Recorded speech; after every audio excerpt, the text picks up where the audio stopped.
할렐루야. 새벽에 나와 함께 예배드리고 하나님의 말씀을 듣는 모든 성도님들에게 주님의 은혜가 충만하기를 축복합니다. 찬양할 일이 많으십니까? 주님께 감사와 영광과 존귀와 고백을 돌릴 일들이 막 이렇게 삶 가운데 생겨나십니까?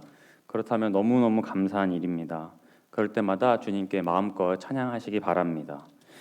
그런데 매번 우리 인생이 그렇게 주님께 찬양할 만한 일이 일어나는 것 같지는 않아 보입니다.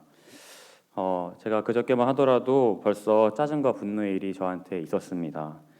오늘 오후에 제가 병원을 예약했는데요. 치과를 가야 합니다. 뭘 잘못 먹은 것도 아니고요. 그냥 식사를 하고 나서 이게 이물감이 있어서 이렇게 이쑤시개를 딱 후렸는데 떼었던 치아가 떨어진 거예요. 이게 들어가는 비용이랑 이제 오늘 오후에 예약을 잡아놓고 시간 이런 것들을 생각해 보니까 순간 진짜 막 짜증이 탁 치솟고 불평과 불만이 막 생겼습니다. 제가 아주 겪은 이 사소한 치아 하나의 문제 때문에 이런 불평과 불만이 생기는데 우리 앞에 놓였던 여러 가지 계획들, 직장, 사업 이런 것들 어려움 난처한 상황들이 계속해서 우리한테 있습니다. 그래서 참 감사하고 찬양을 한다는 게 그렇게 우리 삶에서 쉽게 일어나는 것 같지는 않다 이렇게 생각합니다. 우리 교회가 17주년으로 송축회 내용은 10,000가지 이유로 찬양을 하자 이렇게 조지를 잡고 나가는데 내 눈앞에 놓인 몇 가지 일들, 자녀의 일들, 뭐 이런 일들이 딱 10,000가지 이유에서 내 생각으로 한 번에 0가지 이유가 되어버립니다. 가로막아 버립니다. 그런데 반대의 경우도 있습니다. 내가 정말 어렵다고 생각했던 직장에 들어가고 또 결혼도 하고 또 사업에 성공을 하고 학위가 있었는데 박사 학위가 있었는데 그 논문도 패스하고 만약 이런 것들이 내 앞에서 이제 이뤄졌습니다. 그렇게 크게 내가 생각했을 때 성공하고서 집에 돌아오는 길에 뒤에 차랑 접촉사고가 탁 났어요. 보니까 흠집이 뭐 크게 나지도 않고 그냥 아주 조금 났습니다. 그럼 기분이 좋으니까 그 사람이랑 뭐라고 얘기해요? 그냥 가십시오. 괜찮습니다.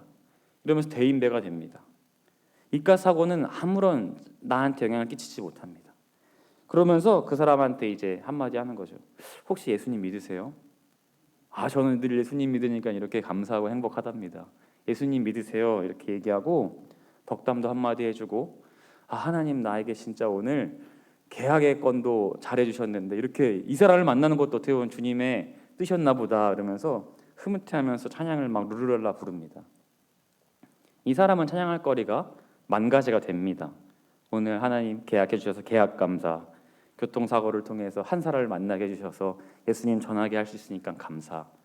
감사의 거리가 그냥 생각나는 것이죠.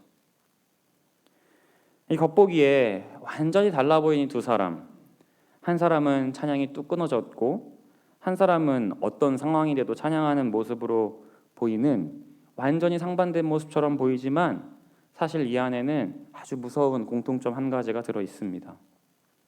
바로 찬양을 하는 이유나 목적이 나에서부터 시작된다는 것입니다. 내가 기분이 나쁘니까 찬양하기 싫고 내가 기분이 좋으니까 찬양하고 싶다 이런 것입니다. 찬양만이 아닙니다. 예배를 드리는 말씀을 듣는 우리의 태도도 그러합니다. 예전에는 온라인 예배가 없었으니까 어떻게든 교회에 나와서 목사님 말씀을 듣고 목사님을 통해서 들을 수 있는 말씀이 어떻게 보면 제한적이었다고 한다면 정해져 있었다고 한다면 지금은 내가 듣고 싶은 예배 말씀 쉽게 찾아서 들을 수 있는 그런 온라인 예배가 많이 활성화되었습니다. 근데 이러한 동기는 바로 나로부터 시작한다는 것입니다.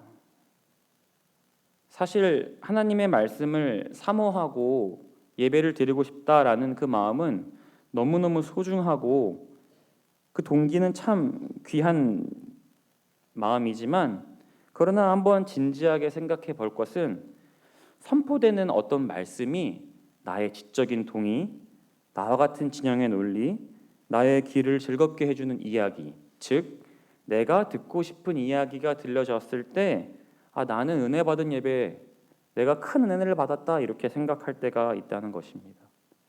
그러나 그런 예배는 철저히 나 중심에서 생각되는 예배라는 사실입니다.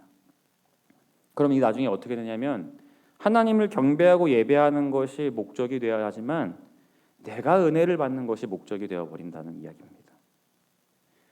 그래서 사실은 이것을 두부 자르듯이 반듯하게 잘려지는 그런 내용은 아닙니다. 뭐 하나님이 영광을 받으셨으면 내가 은혜를 받지 못하고 내가 은혜를 받으면 하나님께서 영광 받지 못한다 이런 얘기를 하는 것이 어떻게 반듯하게 잘려지는 얘기는 아니지만 제가 이야기하는 것은 사람들이 은혜 받는 것에 신경 쓸 필요 없다 이런 얘기를 하는 것이 아니라 둘 다 아주 우리에게 중요하지만 우리가 드리는 지금까지의 예배의 태도를 한번 생각해 보자라는 질문을 던지는 것입니다. 정말 하나님이 기뻐하실 만한 예배를 내가 드렸는지 아니면 나에게 만족을 주는 예배를 찾진 않았는지 말입니다. 그래서 예배와 찬양은요 되게 많은 기도가 필요합니다. 그 기도를 통해 하나님께서 영광 받으시고 은혜 받으시는 충만한 어떤 정말 예배가 되어야 하지만 우리에게도 흡족한 은혜가 필요한 이 모든 것을 다 충족하기에는 정말로 어려운 것이고 그렇기에 우리 성도님들과 교육자들이 주일 예배를 목숨 걸고 기도하면서 나가야 할 이유가 바로 여기에 있는 것입니다. 마찬가지로 찬양도 그러합니다. 과거에는요 찬양을 부를 때 찬양 성부 성자 오직 예수 다른 이름은 없네 이게 회중 찬양에서 주님을 높이고 할렐루야 이런 찬양들을 굉장히 많이 했는데 요즘 찬양들 보면요 점점 이 공동체에서 개인적인 나 중심적인 신앙으로 바뀌어가는 어떤 가사의 풍조가 있지 않나 이렇게 한번 보게 됩니다. 제가 작년 기준 2020년 기준으로 멜론이라는 음악 어플에서 요새 CCM이 뭐가 유명한가? 왜냐면 저도 찬양 사역을 하기 때문에 제가 수요예배도 인도하고 하니까 찬양 어떤 곡이 있는지 많이 듣거든요. 그럼 들었는데 그 멜론이라는 어플을 사용하는 사람들이 대다수가 젊은 청년층 아니겠습니까? 찬양 리스트 100을 봤는데요. 뭐 나는 사마리아 여인에게 말을 건다. 나는 노래하네. 나는 오늘을 살리. 뭐 이런 식으로 어떤 중심이 나로부터 시작하는 어떤 그런 가사들이 굉장히 인기를 많이 끌고 이런 찬양들의 공통점은 나와 하나님의 어떤 1대1의 요소 어떤 나의 어려움 때문에 하나님께 위로를 구하고 그때 하나님 말씀해 주셨다. 감성적으로 호소력 짙은 찬양들이 참 많다는 생각을 했습니다. 저는 이걸 보면서 이게 나쁘다 이렇게 얘기하고 싶은 건 아니고 절대 듣지 마세요 이런 얘기를 하는 것도 아닙니다. 다만 이런 것들이 문화적으로 필요하고 우리 시대들에게 잘 어떻게 보면 기독 청년들이 계속해서 찬양을 들을 수 있는 좋은 찬양이긴 하지만 주님을 찬양할 이유가 시대적으로 점점 개인적 신앙의 영역에만 국한되어진다는 것을 이야기하고 싶었던 것입니다. 왜 이러한 찬양이 젊은 세대에게 통할까 고민해 봤는데 뭐 여러 수많은 이유가 있겠지만 우리 청년들 요새 N4 세대라고 하면서 포기할 것이 굉장히 많은 한 가지를 포기, 두 가지를 포기, 세 가지를 포기해서 그래서 N4라고 하는데 직장, 취업, 뭐 결혼 여러 가지 큰 짐들이 그들 앞에 있기에 하나님이 정말 위로해 주시지 않으면 저는 정말 소망이 없습니다. 이러면서 하나님의 위로하심을 구하는 찬양들이 점점 많아지고 그런 감성적 위로가 됐기 때문에 이런 찬양들이 많이 발전하지 않았나 이렇게 한번 생각을 해봤습니다. 이들을 위로하는 찬양 중요하고 아까 말한 것처럼 그 방면으로 사역하시는 분들 덕분에 헌신과 노력으로 우리 기독 청년들이 어떻게 보면 그런 말씀과 찬양을 붙잡으면서 살아왔고 감사하고 좋은 이야기이긴 하지만요. 믿음을 생활을 오랜 시간 동안 하면서 새벽에 나와 기도하는 저와 우리 여러분들 성도님들은 단순히 그런 이유만으로 다시 말해 나 중심적으로 찬양해서는 안 된다는 말씀입니다. 오늘 제목이 주일에 선포되는 10,000가지 이유에 반하는 아주 도전적인 0가지 이유라고 제가 한번 했는데, 이것은 우리가 찬양해야 될 가지가 10,000가지가 넘고 10만 가지, 1000만 가지가 된다는 얘기도 물론 중요한 얘기지만, 반대로 찬양하지 말아야 할 이유가 우리에게 0가지라는 이야기입니다. 다시 말해, 부모님이 우리에게 주신 것이 많고 물려준 것이 많고 어렸을 때 나에게 많이 베풀어 주셨고, 그 감사함으로 내가 부모님께 효도하고 공경한다고 하면 그것은 문제가 있습니다. 부모님께 잘하고 효도한 이유가 그동안 나에게 수만 가지를 베풀어 주셨기 때문에 내가 갚는다? 얼마나 버릇없는 행동입니까? 자녀된 도리로선 당연히 부모님이라는 존재에게 우리는 효도해야 하는 것입니다. 마찬가지로 하나님을 경배할 다른 이유는 하나님이 하나님 되시기 때문에 우리가 하나님을 찬양해야 합니다. 다른 이유는 없습니다. 하나님께서 내 기도를 들어주셨고 만나주셨고 사랑해 주셨습니다. 그런 계기를 통해서 우리가 하나님을 알았고 정말 주님이 어떤 분인지 알아가고 있다면 물론 그것으로 찬양을 할 수 있습니다. 우리를 만나주셨고 사랑해 주셨기 때문에 찬양할 수 있습니다. 그러나 그 계기를 통해서 하나님을 만나고 알았다면 이제는 어떤 이유에서건 하나님을 찬양해야 한다는 것입니다. 시편에 자주 등장하는 건데, 너 하나님을 믿는다고 하지만 막 비웃는 그런 장면들이 있어요. 시편에 너네 하나님 믿는다고 하는데 어떻게 삶이 그러니? 그러면서 이 시편 저자가 악인들은 점점 잘 되는데 저는 왜 이럴까요? 이러면서 하나님께 원망스럽고 한탄스러운 그런 것으로 찬양을 합니다. 근데 가만 보시면 너 하나님 믿지 않는데 어떻게 그렇게 계속 믿고 있니? 이렇게 조롱하는 사람은 하나님을 찬양하는 사람일까요? 전혀 그렇지 않죠. 너 그렇게 하나님께서 아무것도 이루어주시지 않는데 왜 찬양을 하고 있어?